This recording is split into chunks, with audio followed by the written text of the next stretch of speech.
Hello, my friend. Today I will tell you another long-forgotten legend. Close your eyes and let the magic transport you to Middle-earth. Our journey begins.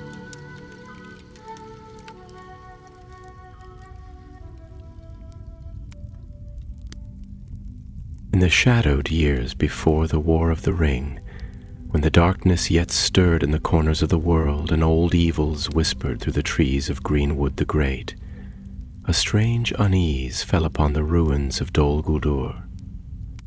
The fortress had stood silent since the White Council had driven the necromancer forth. Overgrown with brambles and cloaked in the thick mists of the forest, it slumbered like a wounded beast, forgotten by many, but not by all. It began with tremors, not the kind one feels in the earth when stone shifts or thunder grumbles deep below, but a trembling in the spirit, a sense that something beneath the fortress stirred once more. Birds avoided the skies above it, and the beasts of the wood crept far from its reach. Even the spiders, those vile, creeping things that once skittered through its halls, had fled into deeper shadows. From beneath the fortress, a rift had opened, not by pick nor blade, nor the workings of dwarf or man, but something older, darker, a jagged wound torn in the stone itself. From it spilled a sickly green mist, like breath exhaled from the throat of a dying thing. Those who wandered near swore they heard voices, low and broken like wind through dead reeds, calling out in tongues best left forgotten. The elves of Lothlorien, though far across the Anduin, felt the chill of its presence through the song of the forest. Lady Galadriel, wise and far-seeing, gathered her thoughts in silence. The evil was not whole, not risen, but it was not gone. Thus, a whisper passed from tree to tree and from mouth to ear until word reached the Golden Wood. The lady spoke to her most trusted scouts, and from among them was chosen one called Thalion, whose name in the tongue of the elves meant steadfast. Thalion was not of noble house, nor was he mighty in magic, but he knew the forest well, and his blade had tasted the blood of spiders and orcs. His eyes were keen, and his heart still bore the fire of those who had stood against the darkness once before. When the lady summoned him, she did not speak in riddles, nor send him alone. "This is not a task for one heart," she said, "nor one kindred. The shadows beneath Dol Guldur do not heed the boundaries of elves or men or dwarves. They answer only to fear and hunger." So it was that Thalion set out eastward with two others.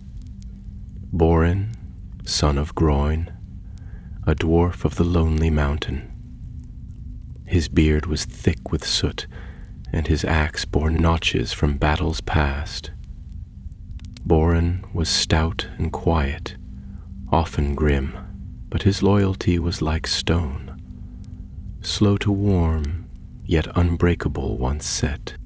And then there was Mira, a daughter of the Riddermark. She was the most curious of the three, young, no more than 20 summers, and slight of frame, with eyes that seemed too deep for her years. She wore no sword, only a small curved knife and a satchel of herbs and books. When asked why she had been chosen, she only said, "I dreamed of the rift before it opened. I saw a fire beneath the earth and something stirring in the dark." Many would have scoffed, but Thalion had seen strange things in his years, and Borin, though he muttered about the madness of trusting dreams, said nothing more. Together, the three made their way south through Mirkwood, keeping to secret paths and sleeping in the high boughs when they dared. The forest was restless, trees creaked though there was no wind, fungi glowed with an eerie light. Once they passed the corpse of a great stag, its flesh blackened and its antlers twisted, as if burned by unseen flame. They spoke little.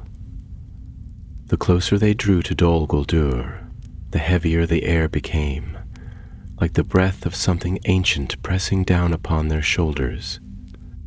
And then, one evening, as the sun bled red through the leaves, they saw it, Dol Gul.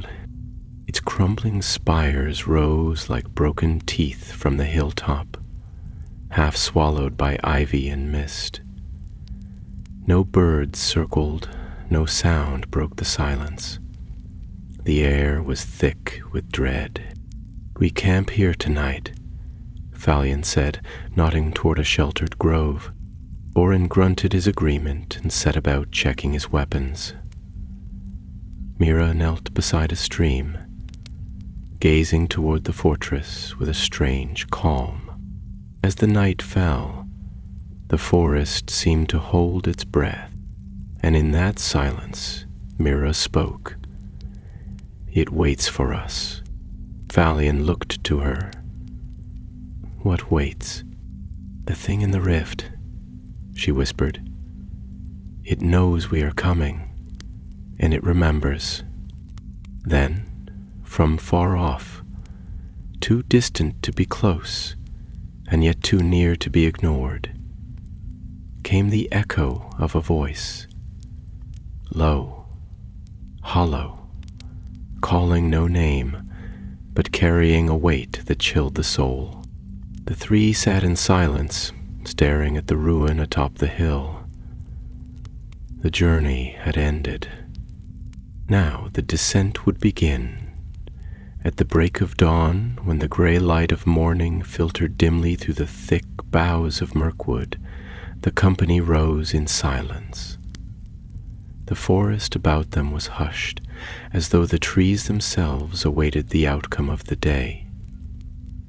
They ate little, for none hungered, and soon they were on the move again, creeping through the undergrowth like shadows drawn toward the source of a darker shade. Dol Guldur loomed ever larger as they approached, its crumbling battlements wreathed in clinging fog. Once a fortress of the elves in ages past, it had become a place of dread, a stronghold of sorcery where the necromancer had dwelt, and though his power had been driven forth, the stones of the keep still bore the memory of malice. Vines now twisted up its walls like the fingers of a dead thing refusing burial, and the air stank faintly of sulfur and rot. As they reached the foot of Amanlank, the hill upon which the fortress stood, they paused, hidden beneath a thick tangle of holly and yew. The earth beneath them was cracked and scorched in places, as though fire had once burst forth from below, and here and there patches of sickly, pale moss grew in shapes that defied reason. It was then that Mira, who had walked quietly behind the others, raised her hand and pointed to a place where the stones had fallen inward. "There," she said, her voice quiet but firm, "that is where the rift lies." Orin moved first, treading warily across the ruined stones, his axe held low but ready. Falion followed, his keen elven eyes scanning the shadows that clung to every crevice. Mira came last, drawing from her satchel a small pendant wrought of silver and shaped like an unfurling leaf. At the center of it, a pale green gem shimmered faintly, pulsing with a soft inner light. They came at last to a courtyard half buried beneath the debris of time. A broken statue of some long-forgotten lord lay toppled across a mossy well, and from a rent in the paving stones yawned a black crevice, wide enough for a grown man to pass through upright. From it issued a wind though none blew on the surface, an unnatural breath that carried with it the stench of decay and old blood. Talion knelt at the edge, his hand brushing the stone. This was not made by pick or spade. The rock is torn, wrenched apart as if by great force from below. And the darkness, it is deep. Borin grunted, peering into the rift with narrowed eyes. We have mines in Erebor older than the mountains themselves, and I have seen many caverns shaped by the earth's anger, but never one like this. This place was wounded. Mira stood still, her eyes closed as if listening. Something called from down there, she murmured, not words, but a will. A hunger. They did not delay further. Ropes were fastened and torches lit.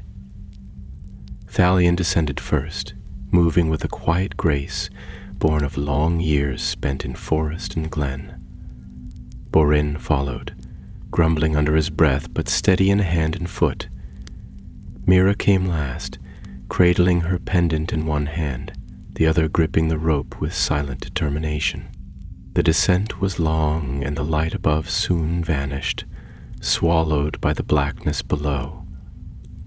The walls of the rift were rough and jagged, as though some giant claw had gouged its way through the very bones of the hill.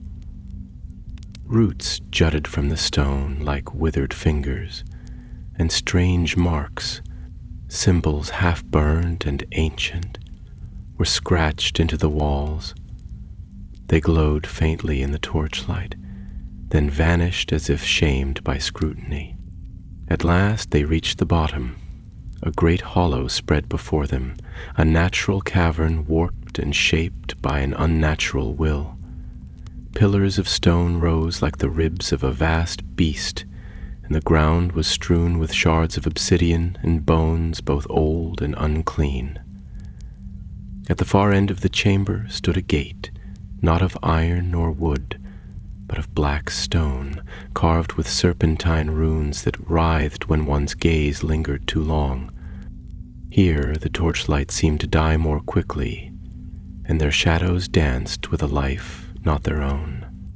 Thalion stepped forward, drawing his blade, which gleamed with a pale light. "This was once a vault," he said, "but what it held was not treasure." Borin approached the gate, examining the runes. "Dwarvish script lies beneath the foul carvings," he muttered. "Buried, but not forgotten. This was sealed long ago, then broken open from within." Mira did not speak. Her eyes were fixed on the stone gate, her brow furrowed as though in pain. Then she gasped and staggered back. "I saw it," she whispered. "A shadow behind the stone. It watches. It knows." Before Falyon could ask what she meant, the gate shuddered. No hand had touched it. No wind stirred. But the stone groaned as if under great pressure, and a deep sound echoed from beyond, like breath drawn into ancient lungs. A crack split the center of the gate. Thin and glowing with a sickly green light, it crept down like a wound reopening. Thalion raised his blade. "We are not alone." The shadows thickened. From the crack seeped a mist that coiled like a living thing. And in the heart of that darkness, 2 pinpricks of light flared, red and cold and cruel. Something stirred within the vault and remembered the world above. For a time, no sound stirred save the drip of water echoing through the deep and the slow hiss of the mist as it crept forth from the crack in the gate. It clung to their feet like cold fingers, and where it touched the stone it left trails of frost, though no chill wind blew. Thalion stood still, blade in hand, and his eyes, so long accustomed to the shifting shades of forest twilight, were fixed upon the twin lights flickering beyond the breach. Orin's grip tightened on the haft of his axe, his stance broad and ready, like a mountain bracing for a storm.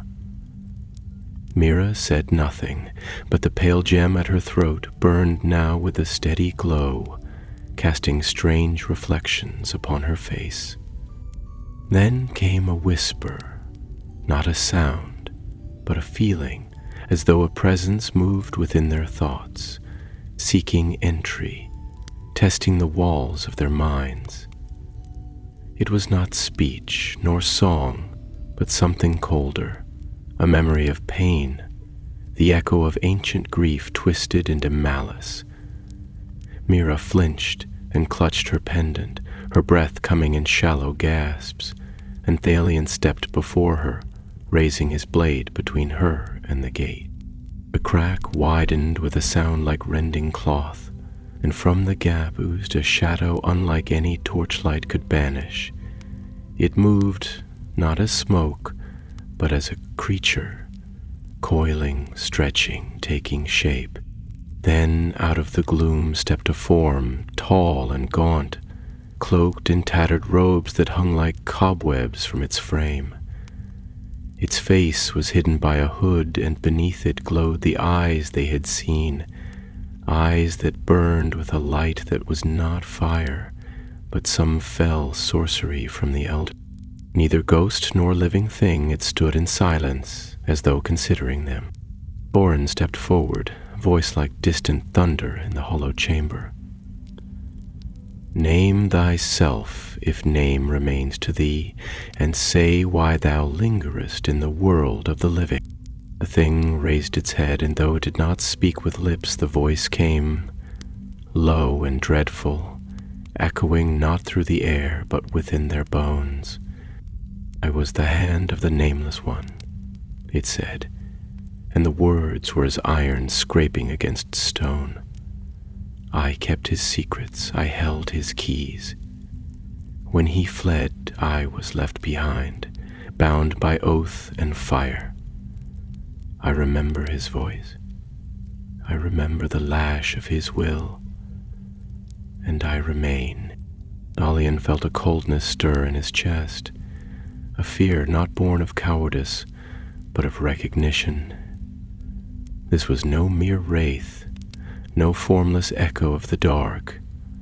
This was a shade, a Morlaith, born not of death, but of sorcery. One of the servants bound not by life, but by the will of their master, sustained by hate and memory. You are of the Nine? Thalion asked, though he guessed the answer. No, the shade replied, and the air grew thick with its power. I was before them. I walked the halls of Utumno when the world was young. I served he who taught the Dark Lord. I was forgotten as all his servants were, but I endured. And now, with the master gone, I hunger, not for flesh nor for gold, but for a name, a shape, a will of my own. The chamber trembled, and the runes upon the broken gate flared once more. Mira staggered backward, her pendant glowing fiercely, and from her lips came words not her own, soft and terrible, like a forgotten song. Du amat uin naur, she whispered, shadow cursed by flame.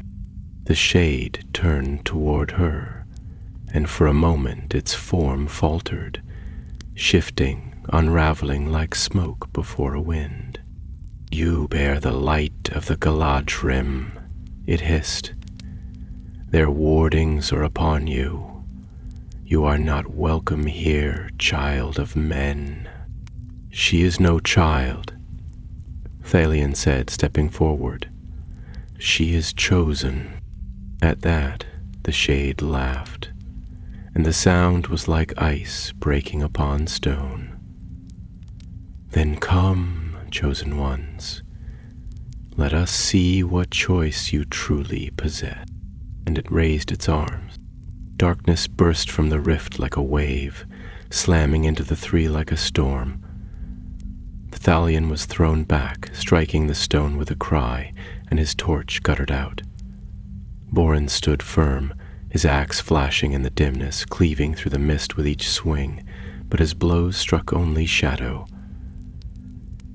Mira dropped to her knees, the pendant blazing now with such light that it stung the eyes, and around her a ring of green flame flared, holding back the darkness for a breath, for a heartbeat. "Seal it!" she cried. "The runes, they are weakened but not broken. We must seal it again." Borin roared and charged toward the gate, his voice echoing off the walls like a war drum. Thalion rose, blood running from his temple, and with grim resolve he followed, weaving through the twisting shadow toward the cracked gate. Mira knelt where she was, chanting in the tongue of Lorien, each word a spark of light against the black. The shade screamed, and the sound was agony. Stone cracked beneath their feet, and the vault began to shake. Great slabs fell from the ceiling, smashing into the ground with thunderous force. Borin reached the gate, driving the head of his axe into the rune-covered stone, and with a groan like the death of mountains, the gate began to close. But the shadow would not yield. It surged forward, coiling around Borden like smoke around fire. He cried out, staggering, but his feet held fast. Thalion reached him and struck with his blade, the elvish steel singing as it cut through the dark. The shadow recoiled, and for a moment the way was clear. "Now!" Mira called, her voice rising like a bell. She flung the pendant forward, and it burst into light, striking the crack with a sound like thunder. The flames surged along the runes, reawakening them, and the gate slammed shut with a shudder that shook the cavern. Silence fell. The shade was gone.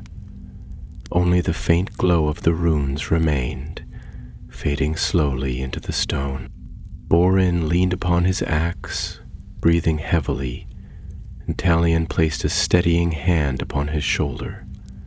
Mira sank to the floor, eyes closed, her face pale with exhaustion.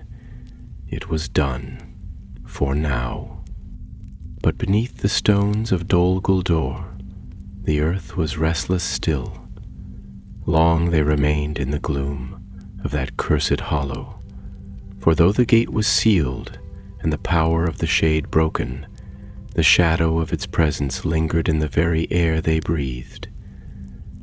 The three companions sat in weary silence, the only light the faint dying glow of the runes upon the stone, which flickered like the last embers of a fire left too long unattended. Borin's breath came slow and heavy, his broad shoulders rising and falling as he leaned upon his axe, which now bore upon its head a strange blackening, as though it had bitten into something unclean.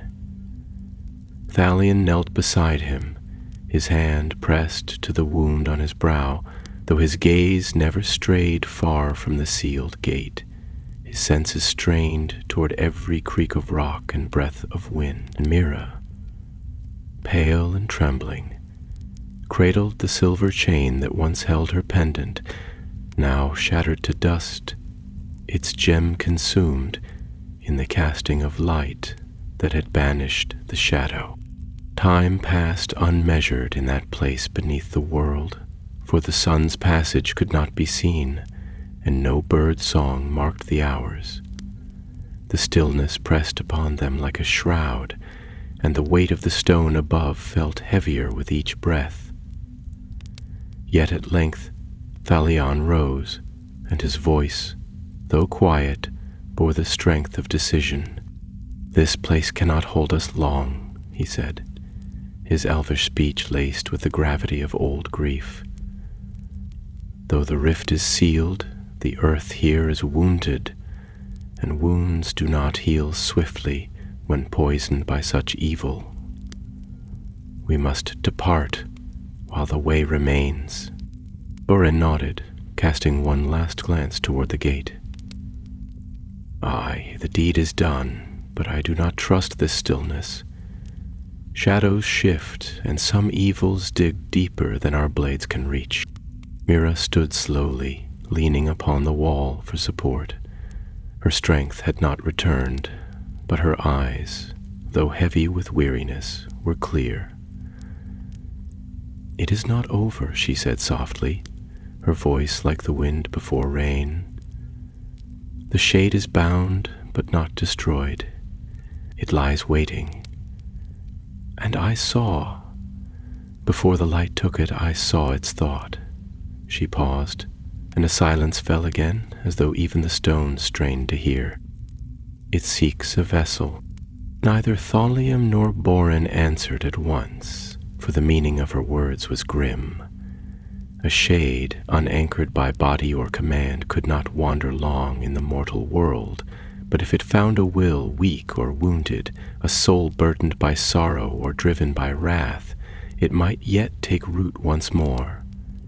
That such a spirit had endured since the elder days of Middle-earth was troubling enough, but that it still sought dominion was a wound to the heart of the world. Talion laid his hand gently upon Mira's shoulder. "You saw what it could not hide. That is why it feared you, but fear is a weapon it shall wield again, should we falter. Come, we must away from this place." They turned then from the gate and began the climb upward, following the rope that still hung where they had descended, though now it was worn and frayed in places, as though gnawed by unseen hands. The passage seemed narrower than before, and the torchlight flickered weakly, casting long, wavering shadows upon the walls. Strange echoes chased their steps, and more than once Thalion paused, his eyes narrowing at some whisper of sound. Yet naught came forth, and they pressed on. At last they reached the surface, and though the light of day was dimmed by the mist that ever clung to the hilltop, it seemed bright beyond measure after the blackness below. The ruined courtyard lay still, but the sense of dread had lessened, and the air, though heavy, was no longer fouled with the stench of sorcery. The sun hung low upon the western horizon, its golden light filtering through the tangled branches of mirkwood like a benefit. They did not tarry. With sure steps they passed once more into the forest, following the hidden ways known to Thalion alone. Birds stirred in the trees, and the sound of leaves whispering in the wind returned to their ears, as if the forest itself sighed in relief at their passing. 3 days they journeyed westward, skirting the darker paths and resting only in high places where the stars could be seen. Mira spoke little. Her thoughts turned inward, and at times she would pause and glance behind them, as though something unseen still lingered at their heels. Borin, for his part, kept to himself, muttering into his beard and sharpening his axe with short, deliberate strokes, though once he was heard to whisper a song of the lonely mountain. Low and mournful, a tune of halls lost and kin long passed into shadow. On the 4th morning, as they crossed a stream running swift and cold, Thalion halted and turned to them, his gaze solemn. "We are near the borders of the Golden Wood," he said. "Here we part ways. I shall bear word to the lady, for it was by her will that we came. But you," and he looked first to Borin and then to Mira, "you must choose your paths henceforth. The shade may be sealed, yet its whisper remains, and I fear its touch shall not be easily forgotten." Borin nodded, his expression unreadable beneath his thick brows. "I shall return to Erebor," he said at last. "There are things beneath the mountain that stir in the deep, and tales that must be told before they grow twisted in the dark. Let the dwarves remember that the evil of Dol Guldur was not ended, but merely held at bay." Mira looked to the east, where the trees grew darker, and then to the west, where the sun lit the leaves with golden fire. "I will go to Edoras," she said, though her voice was uncertain. "I have seen what dreams may hold, and I would speak with those who guard the memory of old things. Perhaps there are others who dream as I do." Dalian bowed his head to both. "Then let us part as companions, and may the stars guide you. Should ever the shadow rise again, I shall come." They clasped hands in silence, and the forest bore witness. And though the company was broken, and the road ahead uncertain, a bond had been forged in the deeps of the earth, one not easily severed by time or tide. Yet far below, in the darkness beneath the ruined hill, something still stirred in silence, bound but not vanquished, waiting for the hour when fear would rise and the gate might open once more. The days that followed their parting passed slowly, though the world above seemed lighter than the gloom they had left behind. Spring was stirring in the land, and the trees of Lothlorien, even at a distance, cast their golden hue upon the wind, softening the edge of the wild with their shimmering grace. Yet beneath that beauty, in the memory of each who had walked the depths beneath Dol Guldur, there lay a shadow that no light could fully dispel. Valion, son of no great house and yet noble in spirit, made his way swiftly toward the borders of the Golden Wood. Though his feet trod softly upon the forest floor and his eyes were ever watchful, his mind was burdened with thoughts that gave him little rest. The memory of the shade's voice clung to him like the mist that once coiled through the rift, and at times, though no creature walked behind him, he would halt and turn, hand upon his blade, listening for sounds that did not come.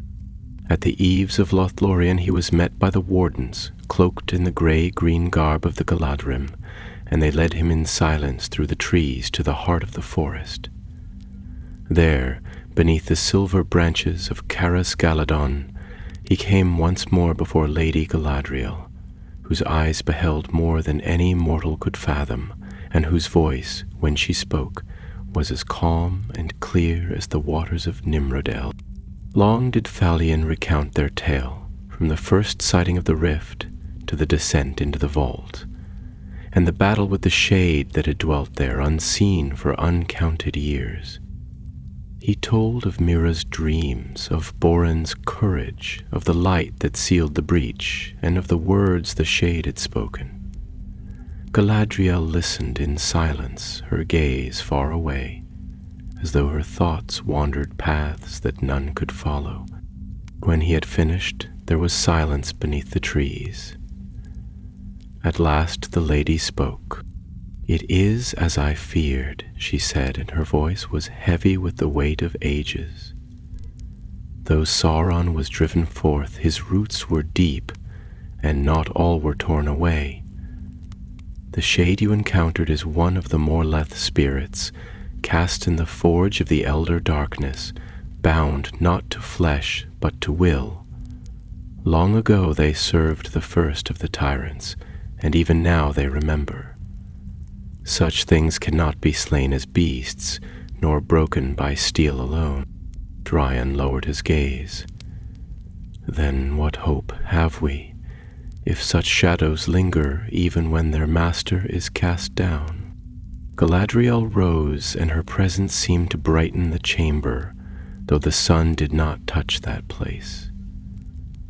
Hope does not lie in strength of arms alone, Thalion, nor in the wisdom of the wise. It lies in the hearts of those who stand when others falter, who carry light into darkness, though they know not if they shall return. You have done this, and so too have those who walked beside you. The shade is sealed. That is no small thing. Yet even as she spoke, her gaze turned westward, and there was a flicker of shadow in her eyes, as though some unseen veil dimmed the light. "Ill," she said, "the hour is not yet ended. The wound remains, and wounds may fester if left untended. Watchfulness is now our charge. I shall set guards upon that place, and the trees will whisper warning should the darkness stir again." So it was that Thalion remained in Lothlorien a while, and the healers of the wood tended his hurts, though it was not the body that bore the deepest wounds. He wandered beneath the Maloran trees, speaking little, but ever listening to the murmur of leaves and water, seeking peace in the music of the forest. Yet in quiet moments he would see again the burning eyes and hear the voice that spoke of oaths and hunger, of fire and remembrance. Far to the north and east, across leagues of mountain and plain, Borin, son of Groen, returned to Erebor, though the journey was long and the road rough. He passed through Dale, and the people there greeted him with curiosity, for he came alone and bore upon his axe the blackened mark of fire. But he spoke little of what he had seen, save to the wise among his kin, and even then his words were few. In the halls beneath the mountain he was welcomed by his folk, and he took his place once more among the warriors of Durin's line. Yet those who knew him best said he had changed. He laughed less, though he had never laughed much, and his eyes were often fixed upon the far distance, as if he searched for signs unseen by others. In time he was summoned by King Dain, who asked of him what he had learned in the south, and Borin recounted all, sparing neither detail nor dread.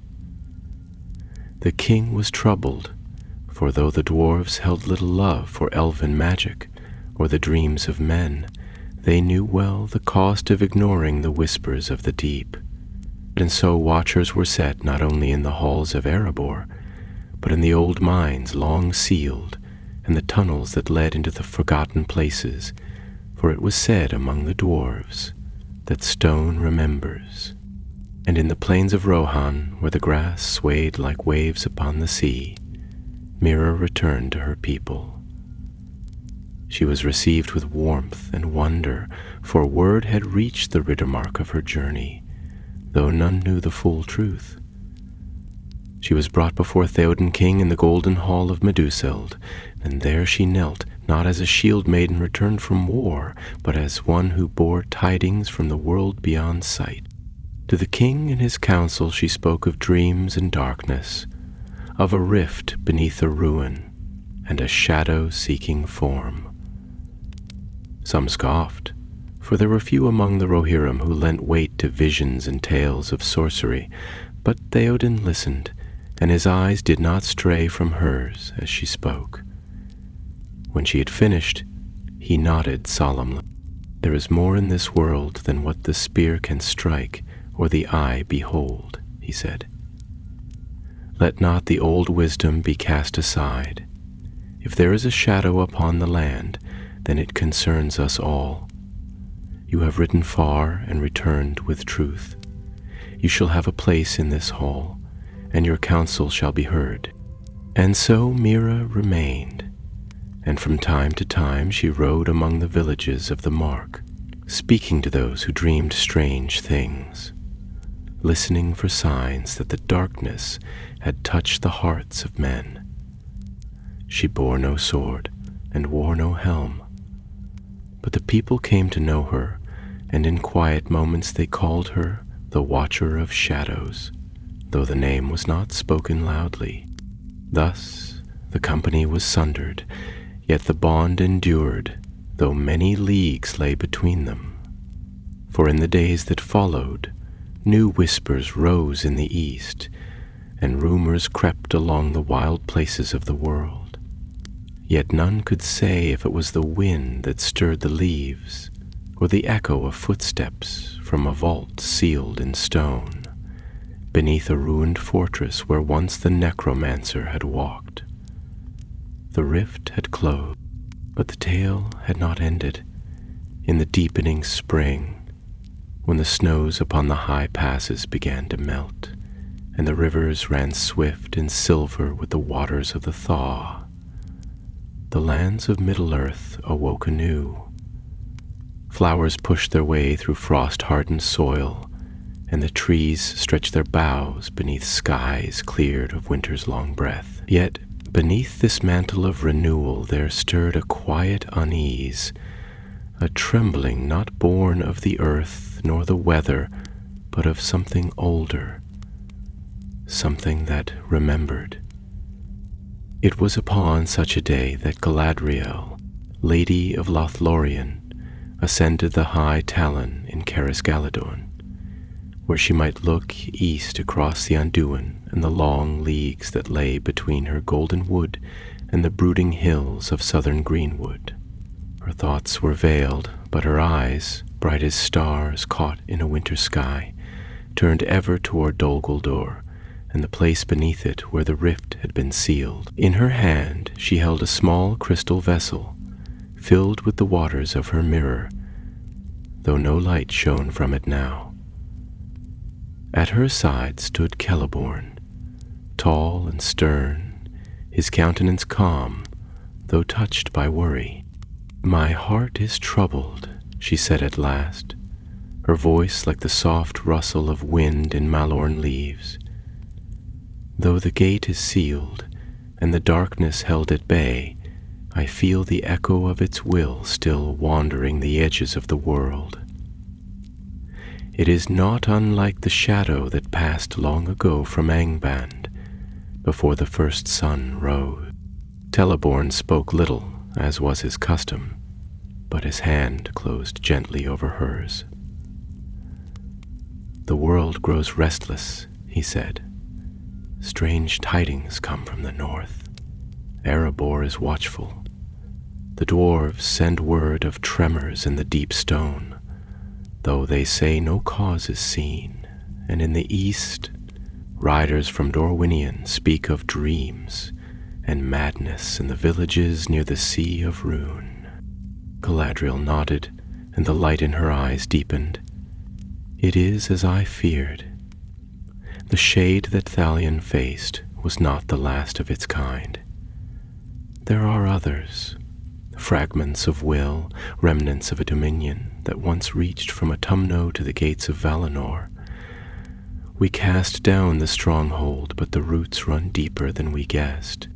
She turned her gaze to the south, where the mists of Dol Guldur curled like smoke rising from some hidden fire. "I must go," she said. "Not in might, nor with the force of arms, but with sight and spirit. There is something there that calls, not to me, but to those who would listen and be deceived." Celeborn's eyes narrowed, but he did not gainsay her. "Then you shall not go alone." And thus it was that the Lady of Light prepared once more to walk in shadow. Far across the land, in the halls of Erebor, Borin, son of Groin, sat in council with Balin, who had returned from his ventures to the west and now lent his wisdom to the keeping of the kingdom under the mountain.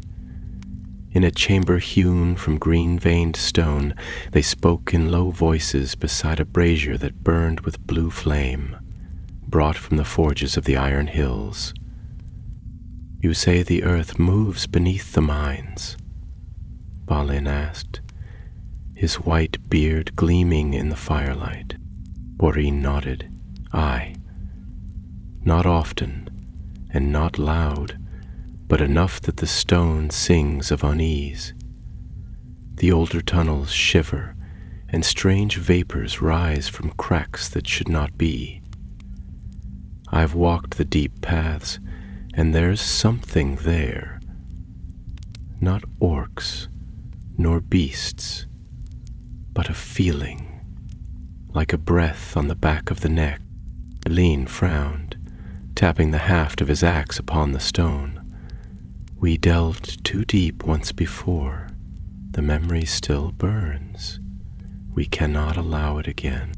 I do not think it is of our making, Boreen said slowly. It is not fire, nor the wrath of the mountain. It feels as though something calls from below, not from the stone, but from the air itself. I felt it first in Dol Guldur, and now it follows. Balin fell silent, and the two dwarves sat for a long while in thought. Meanwhile, in the wind-swept plains of the Riddermark, Mira wandered the hill villages, speaking with seers and old wives, the keepers of tales and the dreamers of strange dreams. She rode a bay mare named Thalwyn, swift of hoof and keen of ear, and wherever she passed, the people came to listen. She wore no great raiment of state, only a cloak of dark blue and a brooch in the shape of a silver flame, given her by Éowyn, the White Lady of Rohan. It was in the village of Dunharrow, nestled near the foot of the White Mountains, that Mira encountered a child who did not sleep. The boy was no older than 8 winters, but his eyes were hollow with weariness, and he spoke in a voice too still for one so young. It comes in the dark, he said, seated beside the hearth in the house of his kin. A voice with no mouth. It says my name, but it is not mine. Mira knelt before him and took his hands. They were cold, though the fire blazed bright. What does it say, this voice? The boy looked to the shadows. That I am forgotten, that I must remember. That night, Mira sat long beside the fire, her thoughts troubled. She spoke no word, but she watched the flames dance and thought of the vault and the gate, and the thing that had tried to break through. The words the boy spoke echoed within her, and though she was no lore-master nor wise in the ways of the great, she felt in her heart the weight of a truth half revealed. For the shadow beneath Dol Guldur had reached out once, and now it reached still, through dreams, through cracks in the world's memory, seeking not to conquer by force, but by whisper and echo, by fear and longing.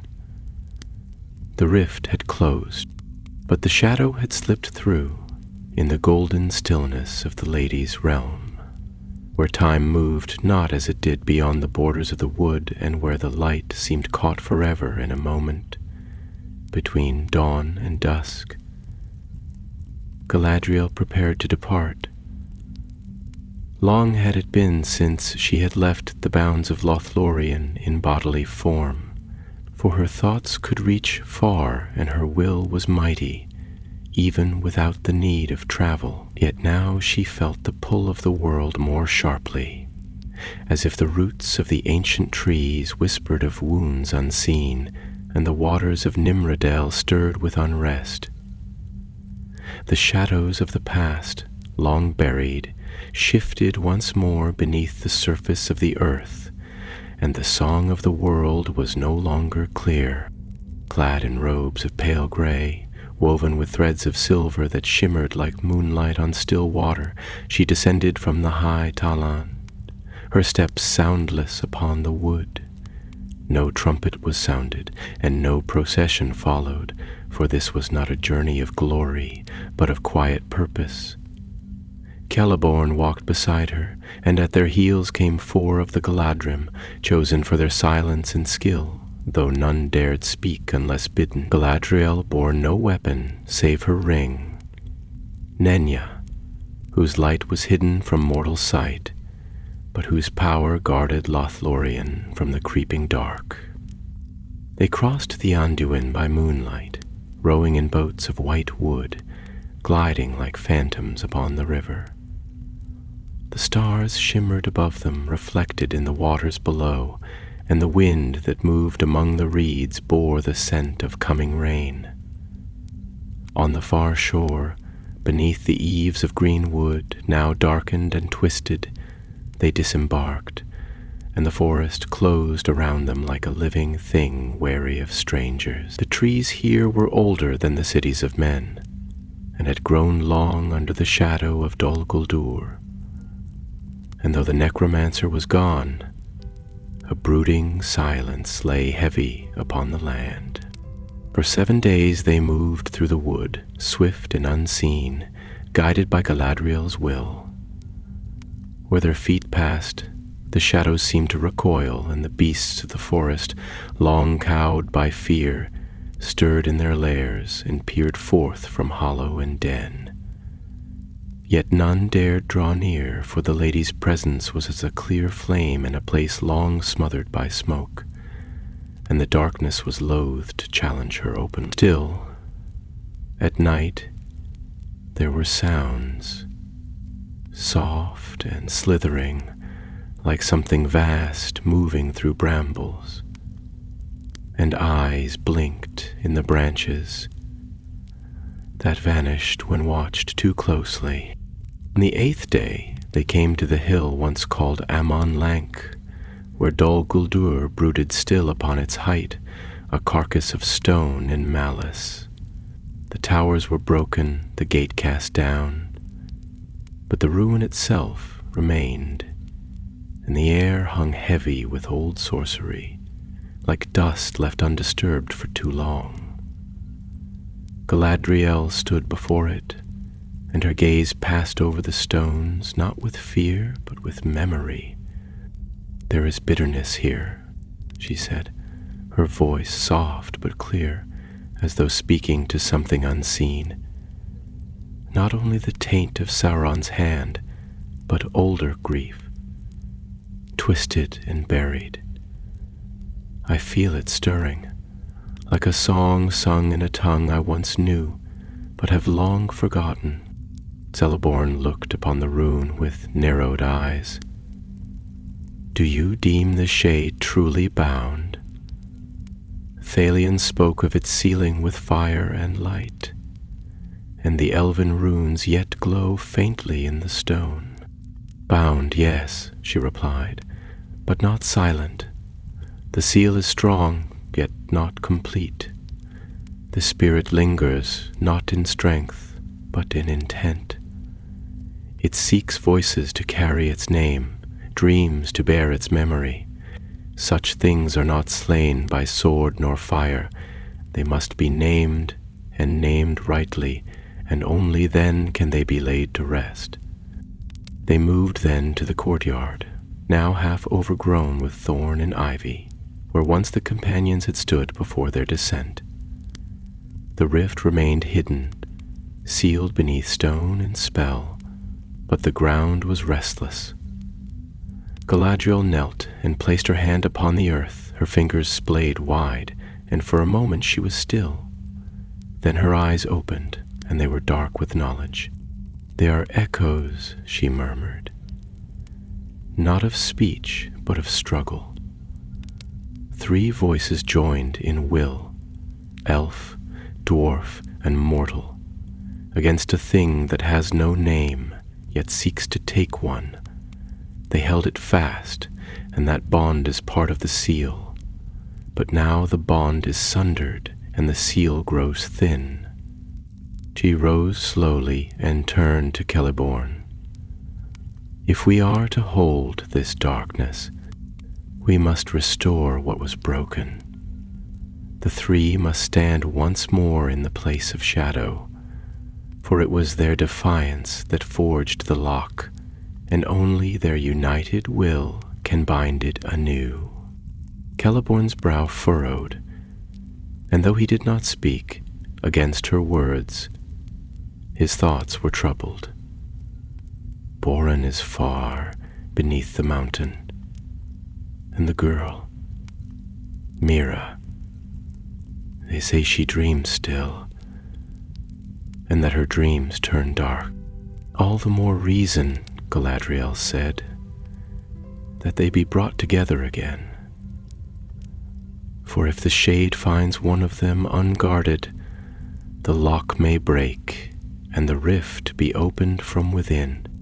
So it was that messengers were sent forth from Lothlorien, swift riders cloaked in grey, who passed unseen through field and fen, carrying word to Erebor and to the Riddermark. Their mission was clear: to gather the three who had walked into shadow, to summon them again to the place where the world had trembled, and to stand once more in defiance of a darkness older than memory.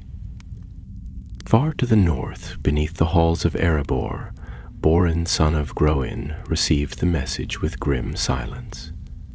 He made no reply at first, but withdrew alone to the Hall of Ancestors, where the names of his forefathers were carved into the living stone. There he stood long before the name of Durin, and none disturbed him. At dawn he returned to the king and spoke only these words: "The shadow stirs again, I shall go." And in Rohan, Mira sat upon a high hill, the wind playing with her hair, when the rider found her. She listened to the message in silence, then nodded and rose. She said farewell to none save the mare Thalwyn, whose head she touched with trembling fingers. "Back to the dark we go," she whispered. "But this time we go with eyes unclouded." Thus were the three summoned again, drawn by fate or by will to the place where fire had met shadow, and where the world held its breath.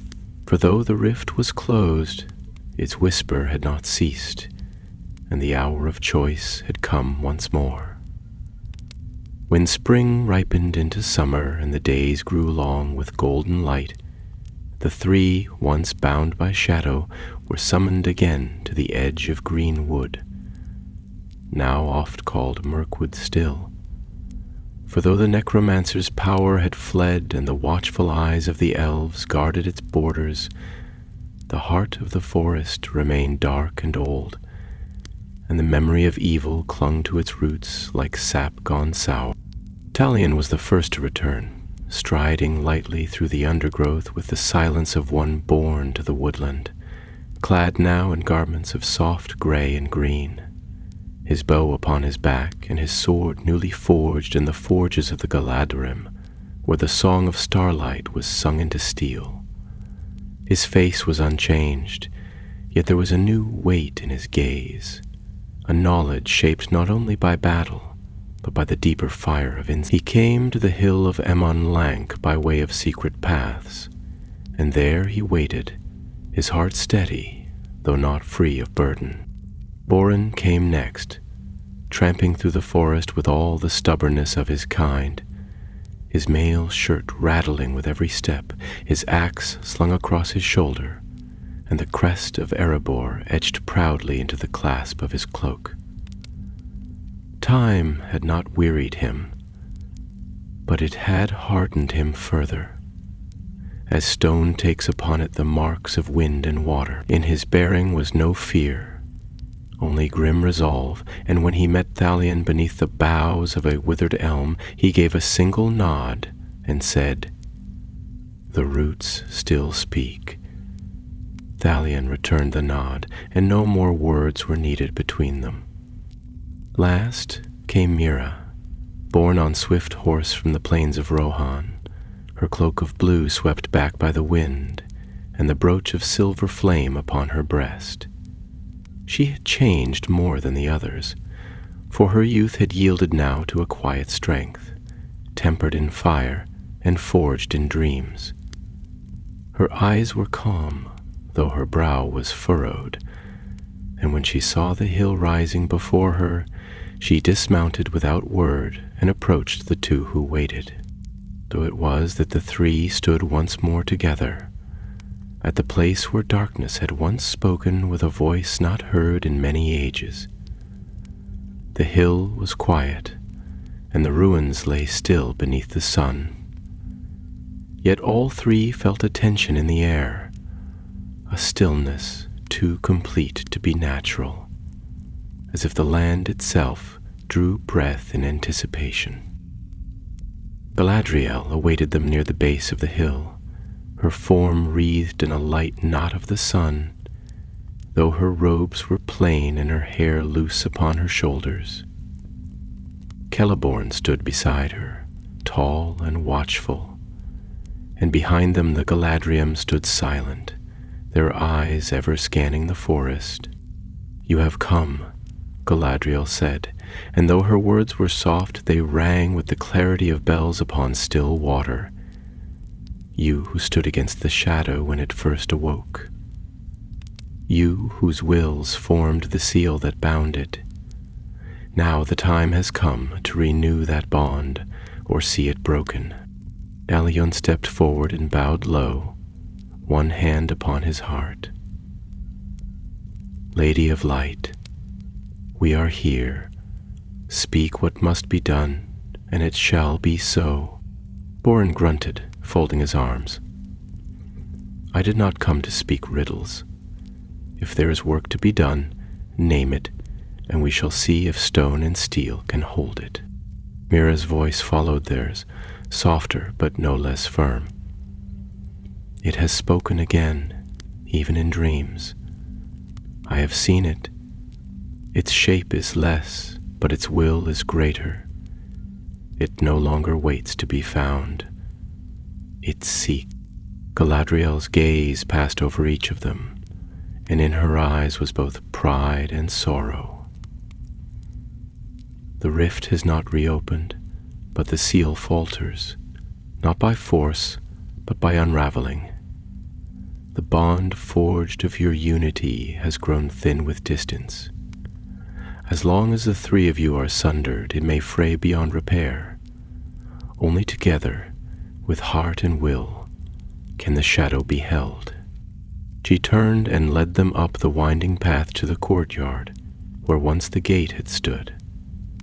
The stones were cracked, but the elvish runes etched into them glimmered faintly, like moonlight upon ancient glass. The place was quiet, but in that silence there lurked a pressure, like a weight resting just beyond perception.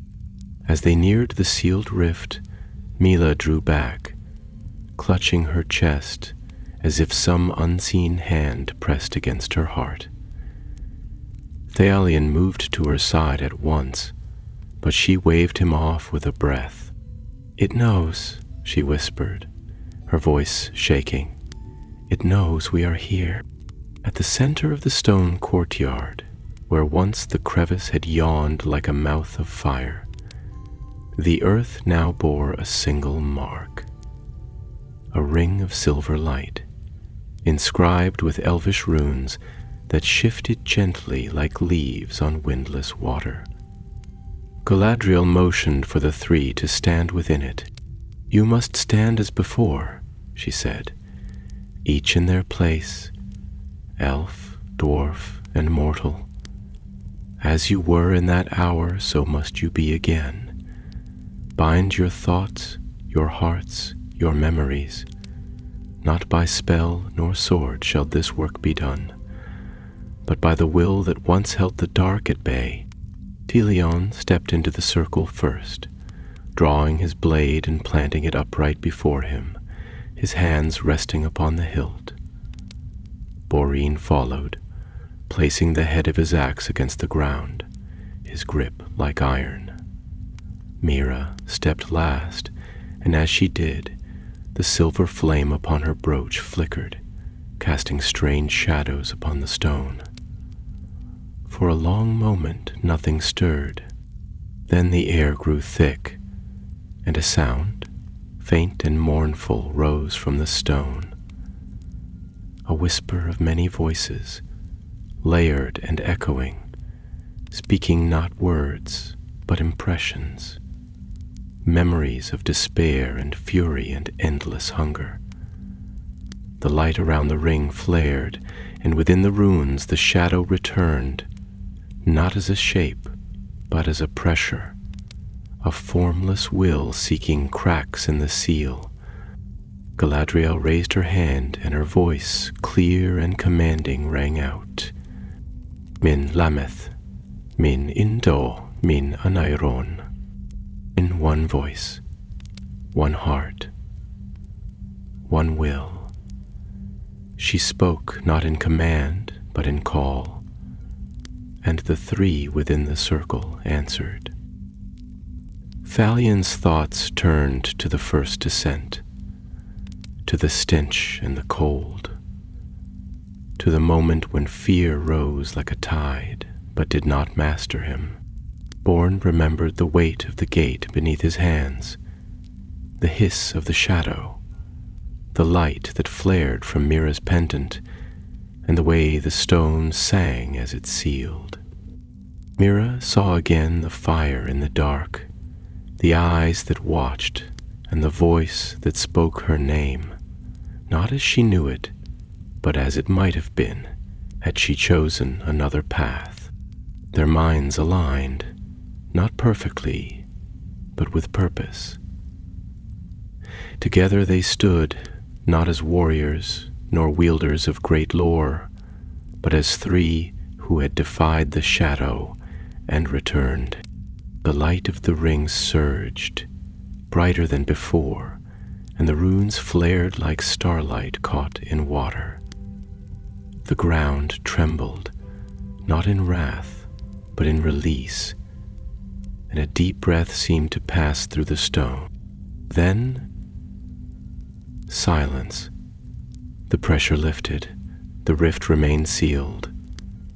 But now, the seal shone steady, not flickering like a dying flame, but enduring, as a beacon wrought from will, not stone. Galadriel lowered her hand and stepped back, her gaze softening. "It is done," she said, "for now it is done." The light of the ring upon the stone glowed gently now, steady and sure, as if it had found at last the harmony that it had long awaited. No longer did the air thrum with the weight of unseen malice, and the earth beneath their feet, though scarred and worn by what had passed before, no longer felt restless beneath their tread. The forest about Dol Guldur, ever watchful, seemed to breathe once more, and in the high branches the wind stirred for the first time in many days, whispering softly through leaves that had long grown still. Galadriel stood in silence, her hands folded before her, and her gaze resting upon the three who had stood in the circle, their bond now renewed. There was in her bearing a quiet satisfaction, not of triumph, but of fulfillment. The completion of a work that had begun in darkness and ended not in glory, but in quiet endurance. Yet even in her peace there lingered a shadow, for she, more than any who yet dwelt east of the sea, knew that such victories, though precious, were never Talion lowered his sword, its blade now sheathed once more at his side, and he stepped from the ring with the light still upon his face. He turned to Mira first, and then to Borin, and though no words were spoken, the understanding between them was deeper than any speech. They had faced the darkness not once, but twice, and come forth each time changed, yet not diminished. Borin wiped his brow with the back of his hand, and his beard bristled as he gave a low rumble in his throat. "Well enough," he said, though to whom he spoke, or to what, none could be certain. "The seal holds, but that thing, whatever name it bore in the days before days, it still remembers us. It will not forget." Mira did not reply at once. She stood within the circle still, her eyes upon the flame-shaped brooch upon her breast, which glimmered faintly, as though in echo of the light that now pulsed through the runes. Her brow was furrowed, not in fear, but in thought, and when she finally spoke, her voice was distant, as though she followed a path through memory and dream both. "It tried to speak again," she said. "Not as before, not with words, but with images. It showed me faces, faces I did not know, but somehow remembered. It wanted me to see, to feel." Galadriel turned to her then, and her gaze grew keen. "What did you see?" Mira lifted her eyes, and for a moment the light that dwelt within her seemed to brighten, not in splendor, but in clarity. A woman clad in black, standing alone in a hall of stone, her hands outstretched toward a flame that did not burn. A helm, wrought of silver and jet, broken upon the floor, and a child with eyes like coal, weeping in silence. Galadriel's expression did not change, but her silence deepened, and it was Celeborn who spoke first. "These are not memories of your own," he said. "They were given you, echoes from the spirit that lingers, fragments of a time before our reckoning." "They are warnings," Galadriel said at last. "The shade cannot reach beyond the seal, but its dreams are not bound. It sends forth whispers upon the wind, into the minds of those who are attuned to the deeper layers of the world. It seeks still to be known, to be named, and in being named, to be made strong once more." Filian's face grew stern. "Then it is not enough that we sealed it. Others must be warned. If it reaches out to the minds of the weak or the wounded, it may still find a path." Galadriel nodded slowly, and her voice, though calm, bore the weight of many years. "That is why you were brought together again, not merely to bind what was opened, but to carry the knowledge of it beyond this place. To remind the free peoples that evil, though buried, is never fully gone, and that the deepest victories are those that must be guarded, not simply won." She turned, and her gaze swept across the forest, as if she beheld it in its many forms, green and dark, fair and terrible as it had been in elder days, and as it might be again. Dol Guldur shall remain watched. The elves of Lorien will guard it, as we have done before, though our time wanes. Yet the watch cannot rest in one place alone. Then she looked to Thalion, to Borin, and to Mira in turn. "Each of you bears now a part of the seal, not a relic of power, but a memory, a bond. You stood in unity where others might have fled.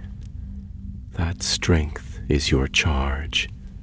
Carry it into your peoples and let them remember."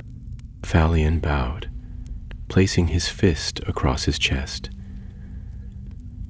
"I shall return to the woodland realm and speak with the wise among the Sylvan. Let them not forget the shadow that once fell upon their borders, nor believe that it cannot return." Borin nodded gruffly. I will take word to Erebor and beyond. The dwarves have long memories, but they do not always speak of what they know. This they must speak of. Mira hesitated only a moment. And I shall return to Rohan. The dreams are spreading among the folk, even among children. If the shadow finds them, it will take root in their fears. I will teach them to stand in the light. Galadriel smiled then, a quiet and solemn smile, as though she looked upon something long hoped for, and at last attained. Then go, she said. The seal is strong again, but strength must be tended, and light must be carried, for the world changes, and in change there is danger and hope both. And so the three departed from Dol Guldur, not as before, companions on a single errand, but each to their own road, bearing the memory of fire and shadow and the light that had withstood it. They did not look back as they descended the hill, for the past no longer bound them, and though the burden they carried was great, it was also shared, and in that sharing it grew lighter. Beneath the broken towers the seal pulsed with silver light, silent and steadfast.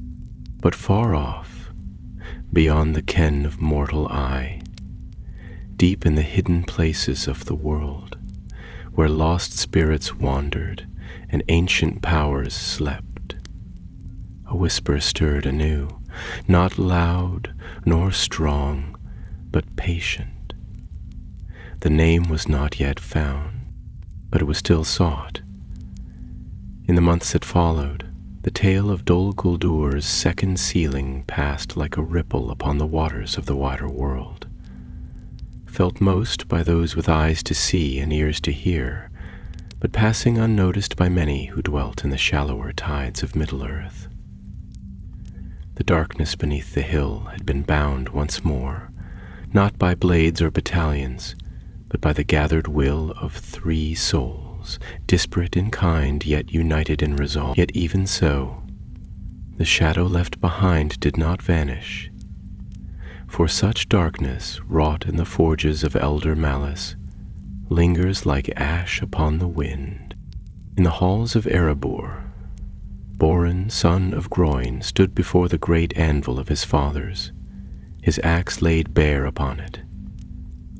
The smiths of the mountain, masters of steel and fire, gathered round in silence as he told again the tale of the shade that had no name, and the rift that had opened in the earth beneath the ruins of Dol Guldur. He spoke not as a herald nor a lore-keeper, but as one who had stood within the breath of the blackness and endured. His words, though few and blunt as stone, were carried far through the stone halls and tunnels of the lonely mountain. And soon the old miners and the young warriors alike looked deeper into the roots of the earth with sharpened eyes, wary of the silence in the deep. And in the days that followed, Borin took up his hammer once more, not for war, but for craft. He worked beside the forge masters, shaping tokens not of iron alone, but of memory. 3 rings wrought from steel mingled with silver, each bearing a single rune, shaped after the symbols that had burned upon the stone seal. These he gave to the houses of his kin, with no song or ceremony save these words: "Remember what was sealed, and who sealed it." And the dwarves did remember, in the quiet way of their folk, for they are slow to speak, but they do not forget. Far across the plains of the Mark, beneath the long golden banners of Edoras, Mira spoke often now in the hall of Theoden King. Though she was young and bore no great name among the houses of Rohan, her counsel was sought by those who had heard of the Dream Seer, who rode with no spear but bore a fire upon her breast. In hushed gatherings she told the tale to the shield maidens and to the wise women of the hill villages, to the children who dreamed of shadowed halls, and to the riders who passed into the east to guard the borders of the wold. Her words were not taken lightly. The folk of Rohan, though given to boldness and to song, knew well the value of quiet vigilance, and many among them had tales of their own. Strange murmurings among the herds, voices heard at night upon the steppe, sleep troubled by dreams of eyes that watched from beneath the earth. Mira's telling gave form to those nameless fears and turned them from weakness into strength. For she did not speak only of the threat, but of the courage that had sealed it. The darkness is not endless, she said, and fear need not master you if you stand with others. She bore with her always the brooch given by Eowyn, though its flame no longer glowed, and beneath her cloak she now carried a small volume bound in leather, within which she recorded the dreams and visions of those who came to her. A book of shadows it might have been called, yet within it burned a thread of light, the knowledge that such things had been faced before and might be faced again. In the south, where the Maelorn trees cast their golden shadows over paths untrodden by mortal feet, Falion returned to the eaves of Lothlorien, and there he spoke with the wardens who watched the darkening borders.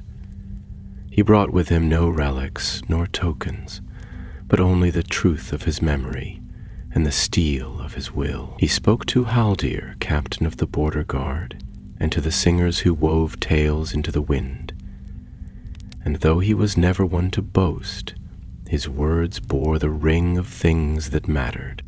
Together with others of the Galadrim, he walked the southern reaches of the forest, where the mists of Dol Guldur still curled at twilight, like the breath of some buried beast. Where once he had moved in silence, now he spoke softly to the younger scouts, sharing not only the paths of the wood, but the hidden songs of the trees, songs that had faltered during the years of the necromancer's reign, and now slowly returned, like forgotten verses remembered in dreams.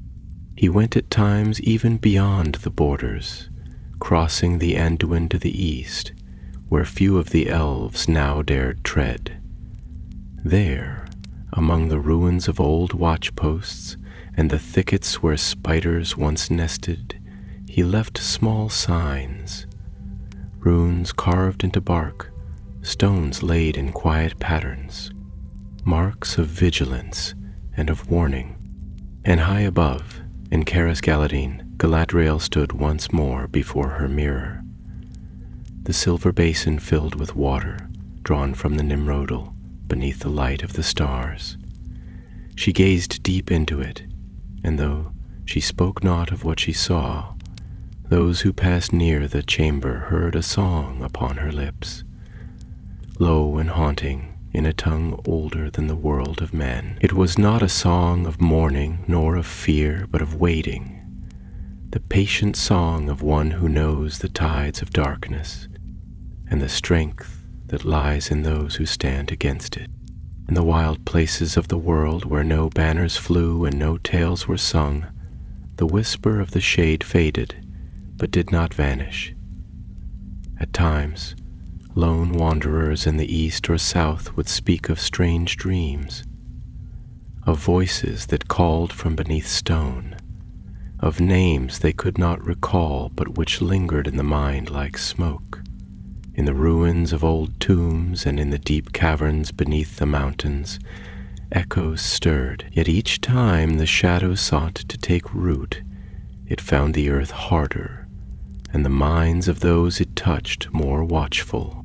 For the seal had been renewed, not in secret but in shared purpose. And though evil cannot be wholly unmade in the world, it may be resisted and held at bay by those who remember that courage is not always the lifting of a blade, but the quiet choice to stand, again and again when all is dark. And thus the tale of the rift in Dol Guldur passed into the keeping of the free peoples, not as a great war nor a mighty conquest, but as a memory held in the hearts of a few. And in that memory the darkness found no purchase, for remembrance too is a kind of light. As summer waned and the golden leaves of the malorn trees began to fall, floating like flecks of sunfire through the air of Lothlorien, a hush came upon the land, as though the world itself waited for a breath not yet drawn.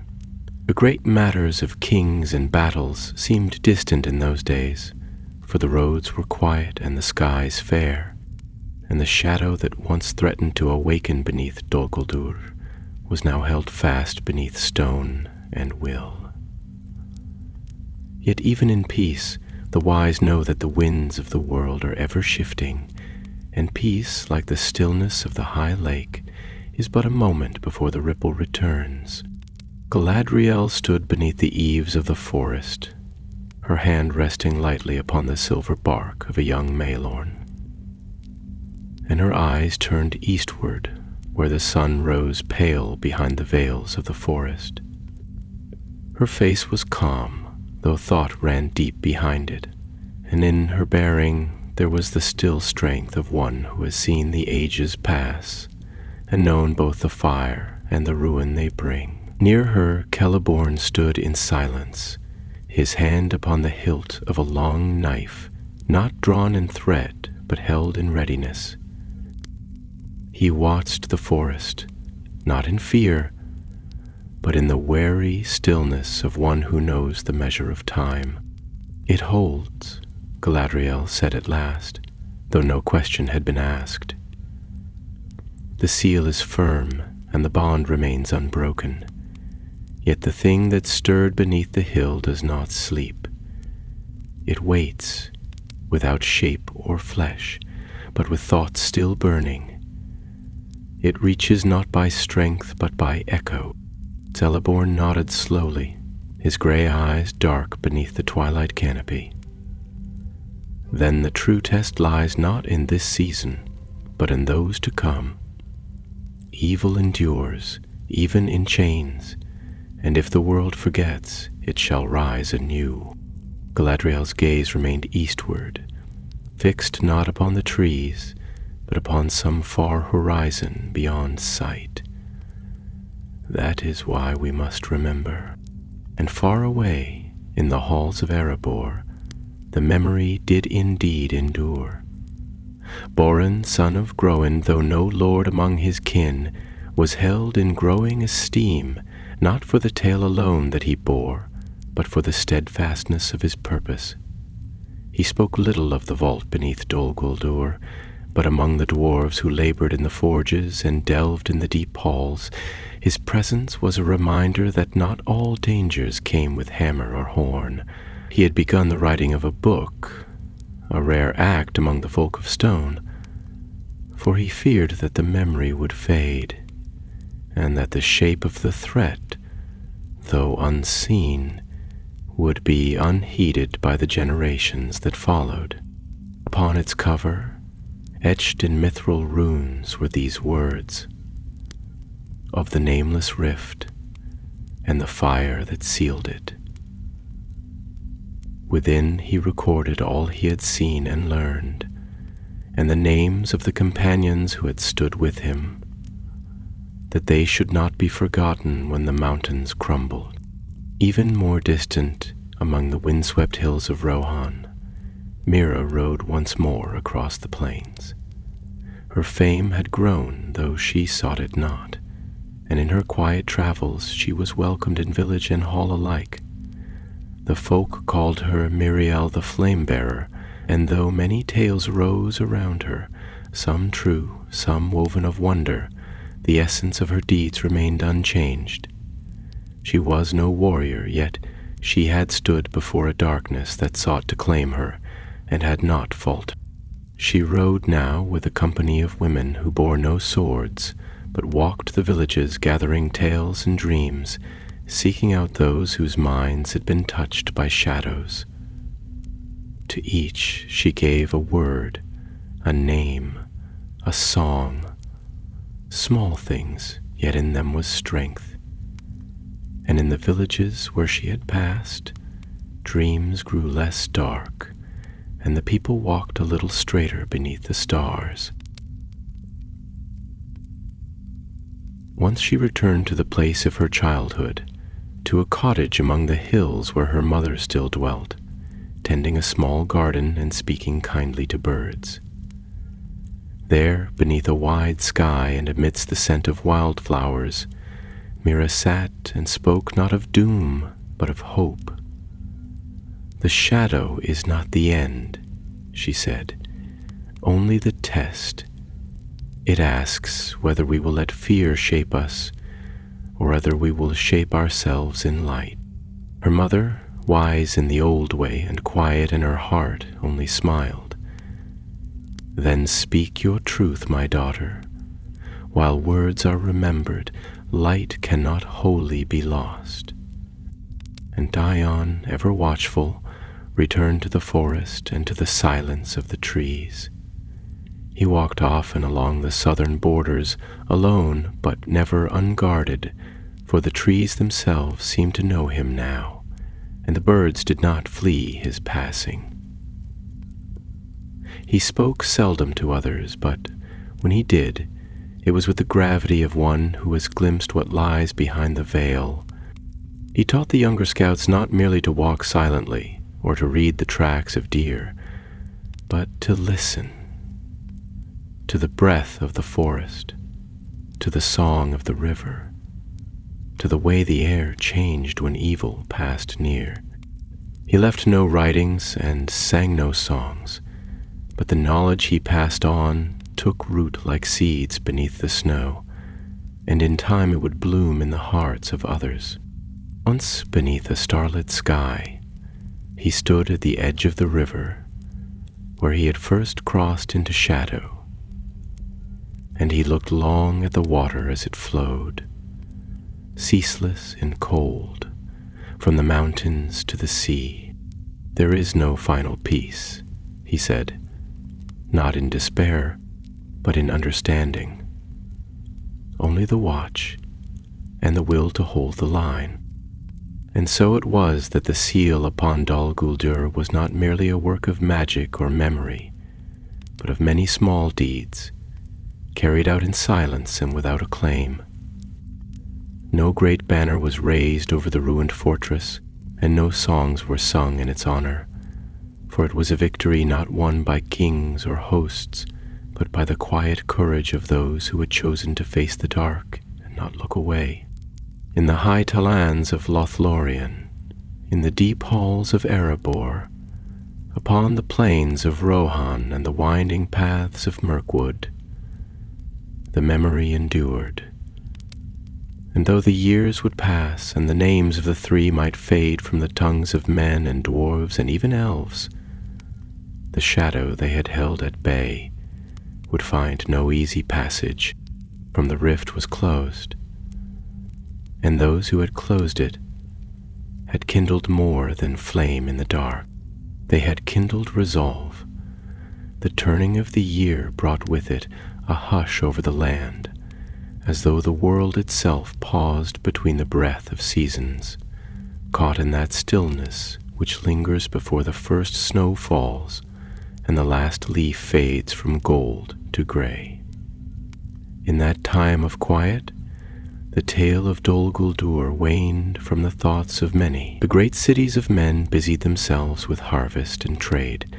The dwarves turned once more to their delving, and the elves, though ever watchful, sang again of fairer things beneath the stars. Yet among the wise and the watchful, those who measured time by more than sun and shadow, the tale endured, and far beneath the roots of Aman-Lank, sealed in stone and bound by the will of three, the rift remained. The vault, once open like a wound in the flesh of the world, lay now cold and silent. The runes that marked its edges still burned faintly with a silver light, though no torch reached that deep and no voice spoke there. Yet silence does not always mean peace, and darkness, even when chained, in the deeps of that place where the shade had once stirred, neither living nor wholly dead, without name yet not without will, a presence lingered. It had no form now, for it had been denied the vessel it sought, but its thought flickered still, like a coal buried beneath ash, waiting for breath to stir it into flame. It remembered. It remembered the elf with eyes like the morning mist, whose blades sang with the songs of starlight. It remembered the dwarf, whose axe had struck like thunder upon the gate, whose heart was as unyielding as the mountain's stone. And it remembered the girl, the mortal, whose dreams had defied it, whose spirit had borne light into its shadow. These three, by bond and by defiance, had sealed it. Yet it knew now what it had not before, that time was its ally, that the world changed, and hearts changed, and memory faded. In the lands of men, the years rolled onward. New lords would rise and fall, and the whispers of the shade would return to the corners of dreams. In the mountains, deeper delvings would be made, and there too the voice might reach. And in the forest, should the watch ever fail, the roots would remember, and the shadow would stir again. But that hour was not yet come. Above, in the lands of the living, the companions walked their separate roads, and though they did not meet again in the body, their paths were never wholly sundered. For they carried within them the memory of fire and shadow, and each bore a part of the seal, not as token or charm, but as strength in the heart.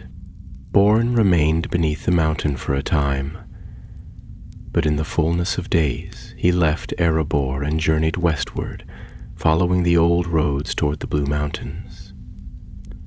He spoke little of his purpose, but it was said he sought the remnants of Durin's folk, scattered in exile, to bring them news of the darkness he had faced, and to remind them that the deep places were not all yet tame. Mira in time became a keeper of lore in the court of Rohan, though she bore no title, and her hands were calloused more from travel than from scroll. She taught no great magic, for she had none, but she taught words that guarded hearts, and stories that sharpened the will. In her later years she gathered to her a company of listeners, women and men, riders and wanderers, who carried her tales into the outlands, and who, when the dark dreams returned, stood in the stead of kings. Thalion returned often to the borders of Dol Guldur long after Lothlorien began to fade, and the golden trees whispered of departure. Though the forest changed, and the voices of elves grew fewer with each passing year, he remained, silent and steady. When asked why he stayed, he would only say, "The trees still remember." And so he watched, until at last, when the third age drew to its close, he vanished from the paths of men, and none saw him again. As for Galadriel, her work in Middle Earth neared its end, and the sea longing stirred more keenly in her spirit. Yet before she passed into the west, she walked once more beneath the eaves of greenwood, and stood again upon the hill where Dol Guldur had risen. There she sang a song without words, and the trees bent toward her as though in answer. When she turned away, the light followed her steps, and the shadow for a while recoiled. The rift, though sealed, was not forgotten. It became a tale told in quiet voices, not as grand as the battles of kings or the fall of towers, but held with reverence among those who understood that evil is not always loud, nor its victories swift. The tale of Phalion the Watcher, Borin the Steadfast, and Mira the Flame-bearer was kept alive by firelight, by song, and by those who chose to guard what others could not see. And so the rift in Dol Guldur remained. Closed, yes, but a warning, a lesson, a memory carved not in stone, but in the choices of those who stood against the dark, not for glory, nor for reward, but because it was needful. In the end, that was the truest magic, the mightiest ward, the courage to remember, and the will to act, even when the world does not watch, and in the high places where stars wheel eternal, and the wind moves with the voice of ages, the tale still lingers, not ended, but sealed for now in light.